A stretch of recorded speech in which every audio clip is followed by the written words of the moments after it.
like the school building, because the school building's in the library. So maybe it's like you bring engineers in and architects, and you say, how am I gonna maintain this building for the next 25 years? That would be the deep dive. I mean, carpets, tile, sheetrock, windows, lighting. You mean, then you have a schedule. So then then you can present to the capital committee, hey, folks, 25 years from now, we're gonna need $10 million to bring all these things back up. I mean, that's what happens. That's how you do those types of studies. No. There's one. Wait. Okay, I guess my question's not good. What I'm asking, how often, if we do a paid for the information for that deep dive. Right. Okay, say we got that this year. All right.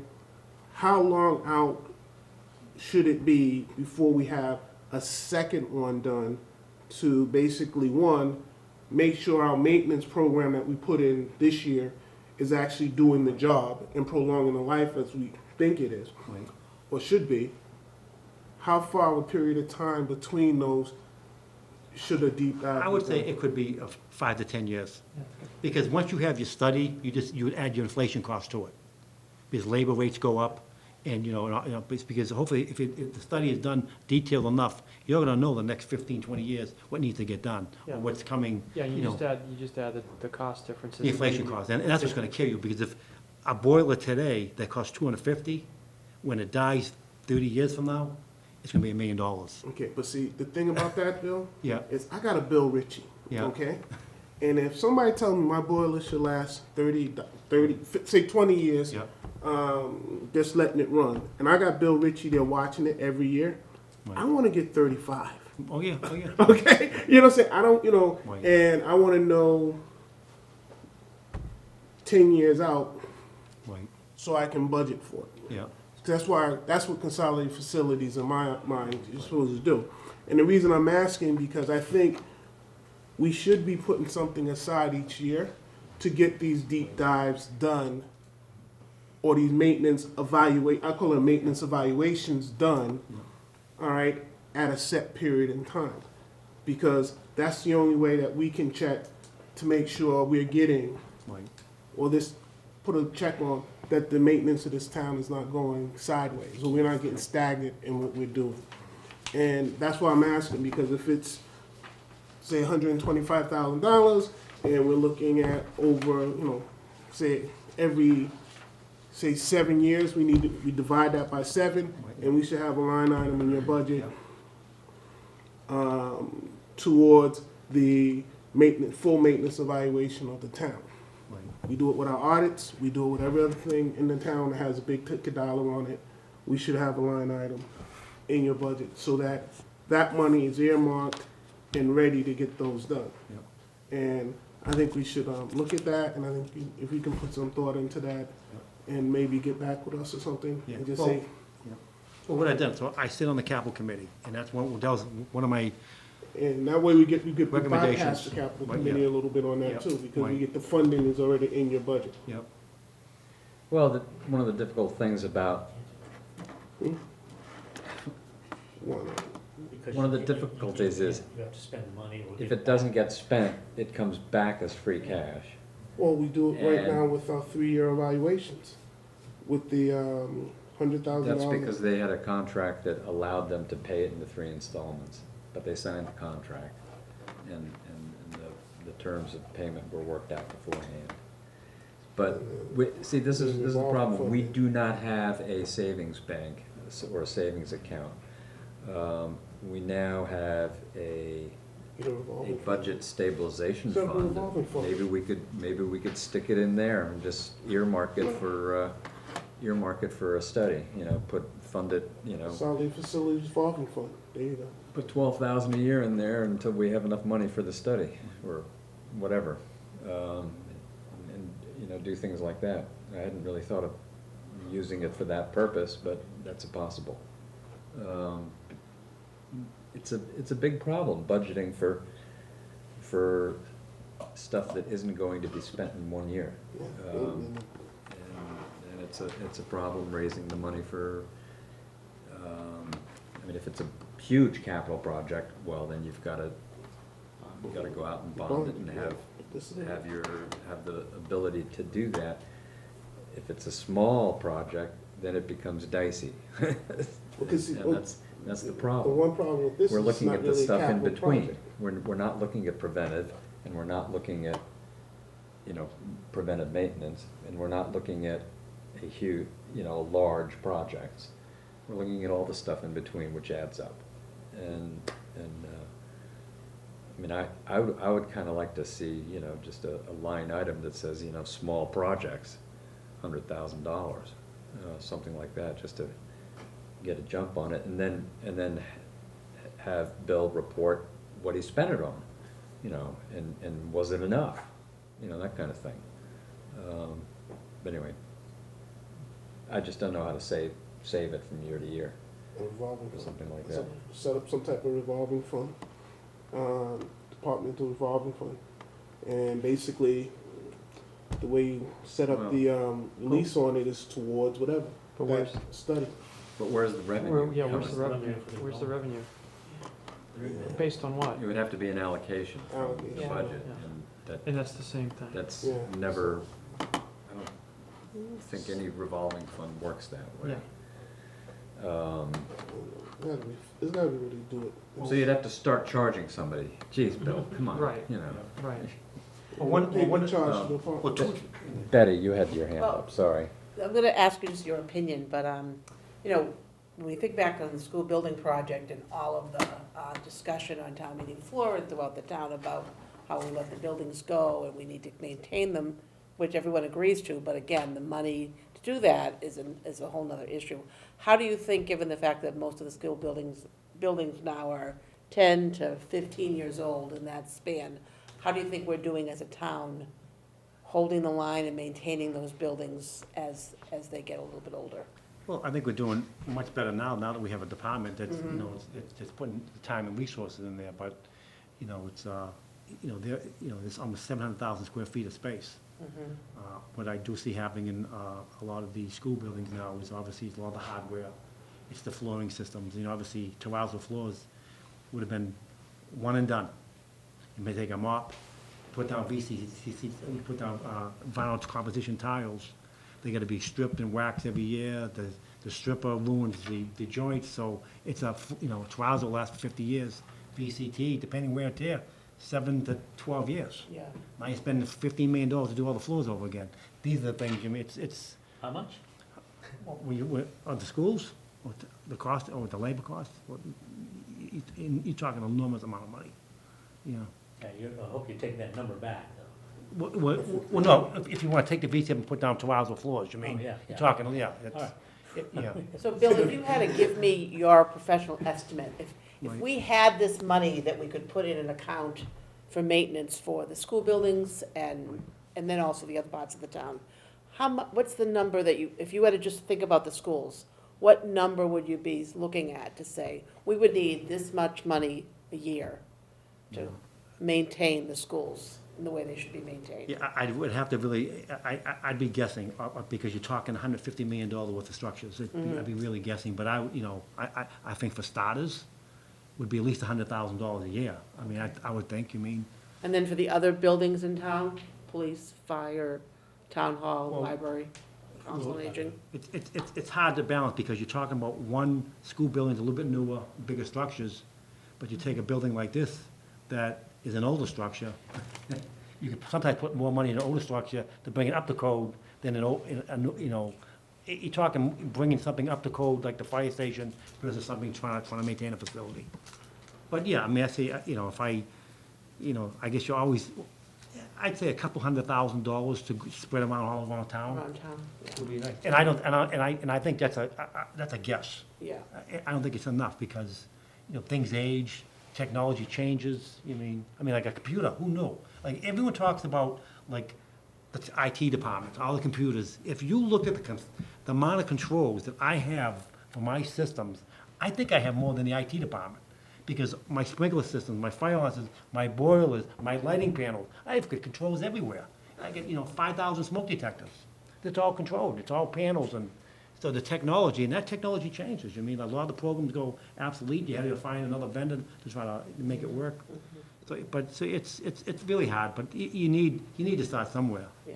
So you're basically talking about a line item in the town's budget for maintenance that should be about $200,000 a year. I would say that, but it would always be nice for me, because a lot of times I feel like I'm like the lone wolf that's out there. I answer to the superintendent of schools, the town, I'm kind of in that unique position. It'd be nice to have a couple of people behind me supporting me, saying, okay, you have 200,000, now how are you gonna use it? We have 15 department heads.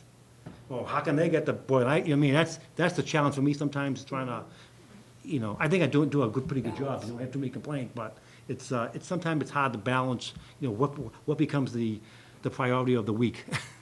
I think you should see the warrant committee as your opportunity to make Yeah. that case. Yeah, Let's do it. Oh, Yeah, we like you. yeah. yeah, good idea. I mean, we endorse your even mission, ask you to I fix mean, it's,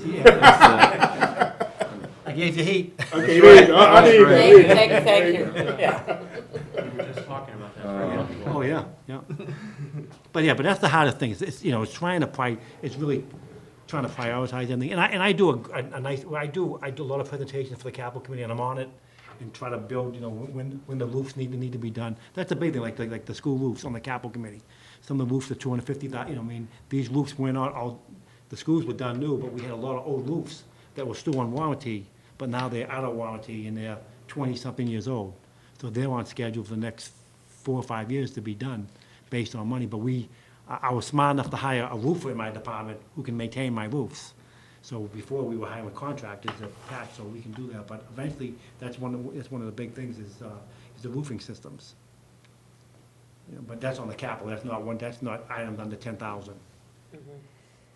so, the fire department roofs, is that something that we can handle? Yeah, I mean, there's, without doing detailed analysis, there's a lot of flashing issues, there's a lot of rental issues, there's a lot of structures in there, but, every time when I can say, for my department, when there's a need, we're there. We can fix it, we can repair it, or we can get the right people in. But when you're talking about a brand-new roof, that's a That's capital different item. ballgame. That's you have to rip the roof out, and it has to be up to energy code today. But for all the, I mean. we spend- Band-Aids you could handle. Better than a Band-Aid, yeah, Okay, yeah. We can do stitches. okay. Good to know. Good analogy. But not surgery. Nice. Yeah, exactly, that's above and beyond. Well, there's, keeping this town going physically is a huge job, and we would like to make sure that you have the wherewithal to do it. But certainly, we need to understand what you're getting at when you add in, add in requests. Right. So thanks for explaining that. Yeah, I don't know, does anybody have any more questions for Bill tonight? Yeah, and I think the thing you and I talked about, technically, was the energy cost. Yeah. Oh, that's I right. think that was important to kind of put it out there, that, because that's yeah, their decision. I want to remind folks about that. Bill put out a note just about the same time that budgets were initially due to the selectmen, sort of around the end of October, That's correct, yeah. and sent it out and let people know that there would be about a 35% increase in electrical costs. The schools have a huge electrical line item, but they feel that they're not going to be hit as badly because part of it is from a different contract, That's correct. and so they are predicting an increase, and they are acknowledging that it might not be quite sufficient, but they're not changing their request. However, on the town side, or non-school buildings, the DPW pays the electric bill for town hall, by the way. It's in the DPW budget. The police pay for theirs, the fire department pays for their electricity, the Council on Aging pays for its electricity, and the library pays for its electricity. And it's, I'm gonna pull this up if I can remember where I put it. This one here? So what you're looking for. Yeah, yeah, but that's on your computer, so. Here we go, thanks. All right, so basically, I think everybody can see that, okay. So basically, we have the budget for electricity for the library, council on aging, cemetery, DPW, fire, animal shelter, and the police department added up to about 186,000. Or 172 is the actual cost in 14, the year we just finished. The 15 budget is 189. 35, an increase of 35% for half the year would indicate that these budgets are going to come in at around the actual expense for 15 will come in around 202,000 compared to the 189 that was budgeted for them. So that's about a $13,000 shortfall. That's probably, it's spread out. Probably they'll, I don't think anybody's going to come running to us, with a reserve fund transfer saying, hey, I didn't see this coming, I need $4,000 for my electric bill. But they could, because it's unforeseen, and it was a significant jump. Of course, we could also tell them we didn't have any money for them, so, find it somewhere in your own budget.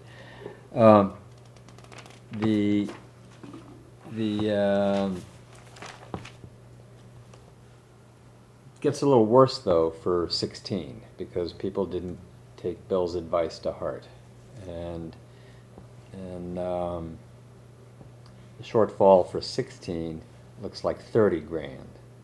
Now, 7 of that is from the library. The library initially, before I worked with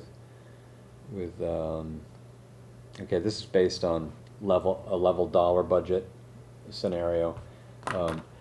Initially, when I worked on the library with Will, he was looking for 102,000, which would certainly cover the 35% increase that he was looking at, and that's in his level service. In his level dollar budget,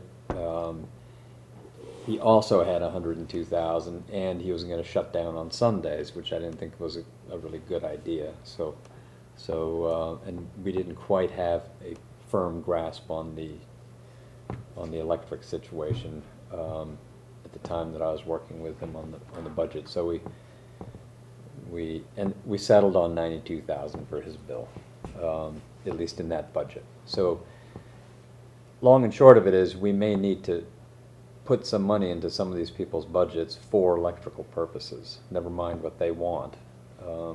We may have to do something like that.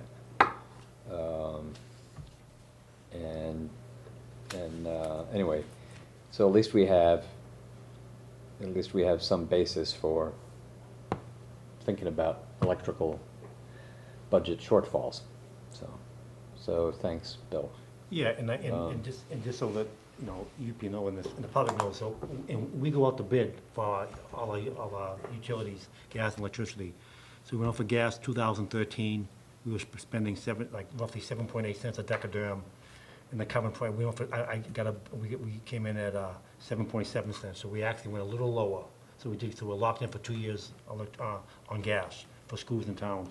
The electricity costs, we had a 5-year contract, so the biggest jump is not the cost of energy going up, is that we had a 5-year contract, and we were paying roughly, it was 0.7 cents a kilowatt. The new rate we went out to bid for was almost 11 cents. But that's because we went from a 5-year contract to a brand new, today's cost, and I refused to bid like 3 or 4 times. It took about a 3-month process, but the rates just keep going up. Thank God we locked in. I would not lock into a 5-year contract again. I spoke to Glenn Pavlicek on the school side, and Emily Fagan, and says, let's lock in for 2 years.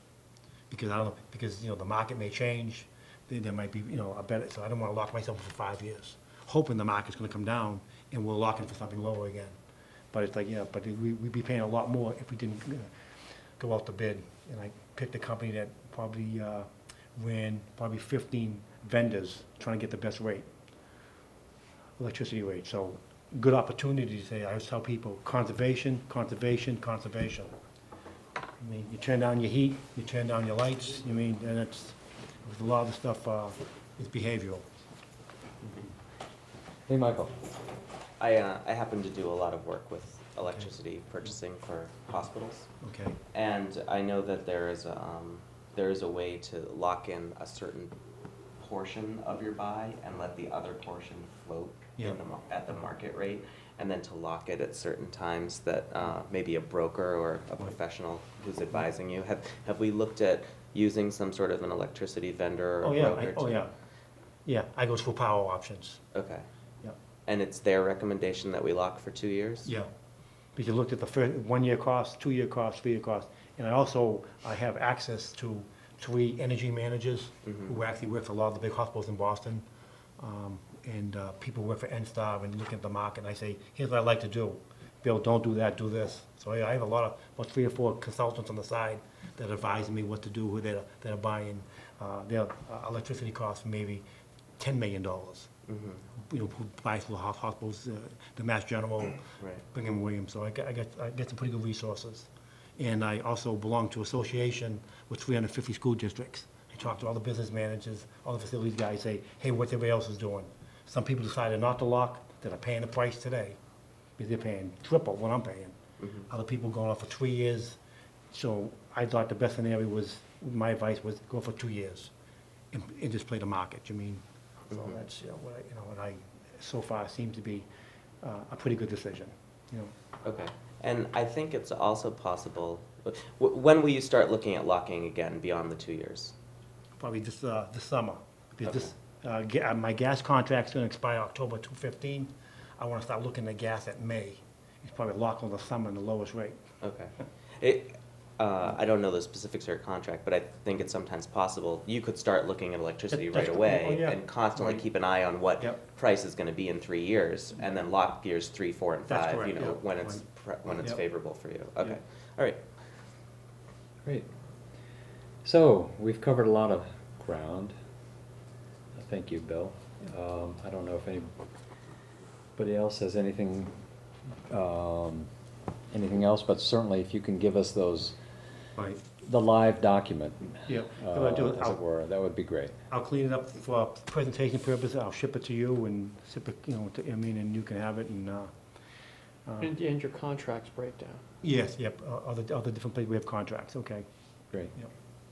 Great. Glad to do that. Well, thank you for having me, appreciate it. Thank you. Thanks, Thanks, Bill. Thanks for everything Thank you you. do. Okay. All right, that's part 1. No, here we go. Part 2. We have the planning department here. So, grab a chair. Okay, so we have, what is your official title, Bill? Director of Planning? Planning and Community Development. Did that community development get added recently, or has No. that always been there? Okay. And they're all along. Great. So we have the Director of Planning and Community Development here, and we have the new Assistant Town Planner. Thank you. And I don't know, Bill, would you like to introduce your colleague to us, please? Jim Zerwinski, and I always have to slow it down because I always get it wrong, so, but I know I got it right that time. Tim Zerwinski. Tim is our new Assistant Town Planner. Tim started in December, and right now, he's reviewing department files, applications, helping me coordinate a multitude of the ongoing efforts. You're going to start seeing Tim in a lot more meetings at night that I don't have to go to anymore. Oh, jeez. You mean you want to avoid burnout? Yes, yes, yes. I know that one of the questions was going to be, what is Tim's job? Yes? I actually had some of these things given to me, so I was prepared for you. Tim will make frequent contacts with the general public, neighborhood groups, other town departments, developers, utilities, businesses, realtors, surveyors, engineers, local and state agencies. Contacts will involve conveying complex information regarding accuracy, tact, and discretion. He'll serve as the primary support person to the planning board. He'll attend the planning board meetings, he'll attend all the different site walks for the planning board. He assists the director with the day-to-day functions of the planning office. He advises property owners and developers on the use of land and compliance with the zoning and bylaw and special permit process. He facilitates zoning bylaw changes, including public hearings. These are the same things I do, Same but things you do. yeah, right. but I can pass now some of these things off because the next part is the one that he'll get to do. The filings with the Attorney General's office. Every time we change zoning, there is it's called a Form 7 that has to get shipped out to the Attorney General. Well, that Form 7 starts with the first person who decides that they want to change zoning, and they send it, whether it's to the selectman, to the town clerk, whoever, there's a date on it. All those dates have to be kept. Excuse me. The date it get turned in, the date the warrant closes, the date that the public hearing takes place, the date of the advertisement, the first one and the second one, and they all have to meet a certain set of criteria. And rather than me have to take and keep following these things, Tim's got it. Okay, all right. He'll provide administrative and professional support to different committees that I get to assign him to do. He'll represent the department at various federal, state, regional, regulatory agency meetings or conferences. Case in point, we were supposed to be last week at a inclusionary zoning workshop. We try to keep up with the different training pieces. Tim will be going, I'm going. I know that somebody from the Affordable Housing Trust is planning on going.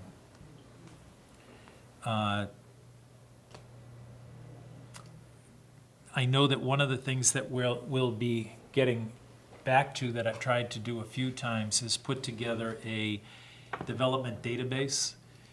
And in that database you'd be able to track when every project files its application, when it, all of the different dates, whether it's advertisements, the public hearing dates, the public hearing status, the decision status, the filings with the Registry of Deeds if it has to be done that way, filings with the Attorney General if it has to be done in that manner, and the review of the project up against our zoning checklists.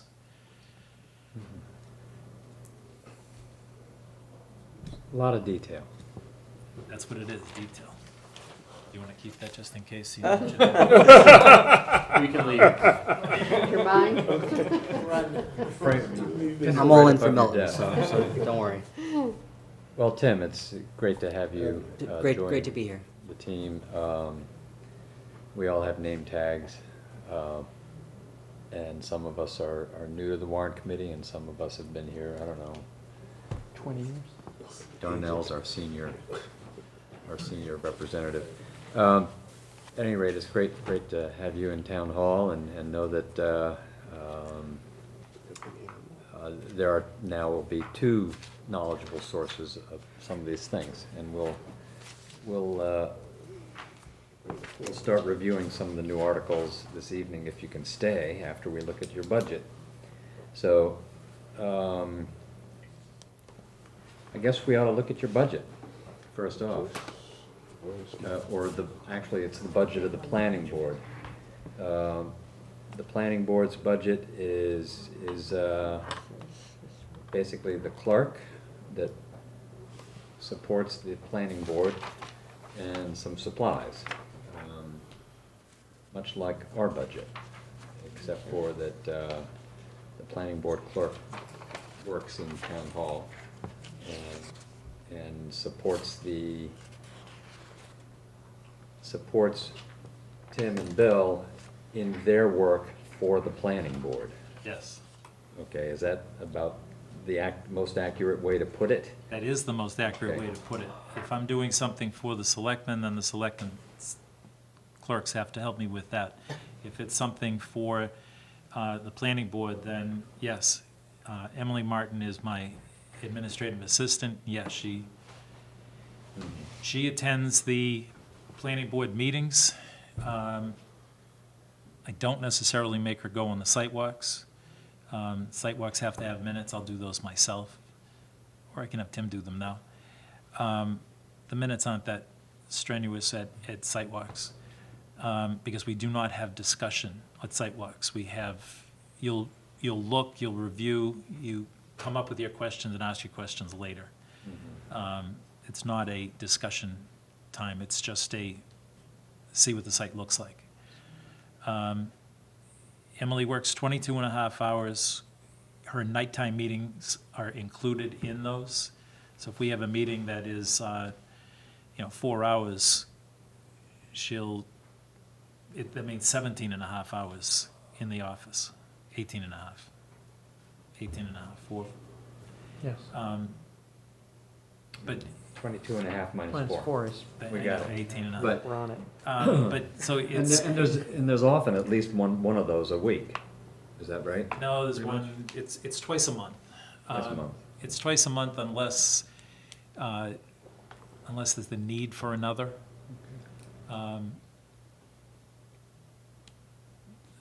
Her hours are scattered, and it's pretty much on as need basis. I need her to be there on a Friday, I need for her to be there on a Monday. If those meetings are coming on a Thursday, I want to make sure that my postings are done. I don't really mind if she wants to take off the Friday, as long as the posting is ready to go in, so that I can make my 48 hours. It's not just the posting itself that goes with the clerk,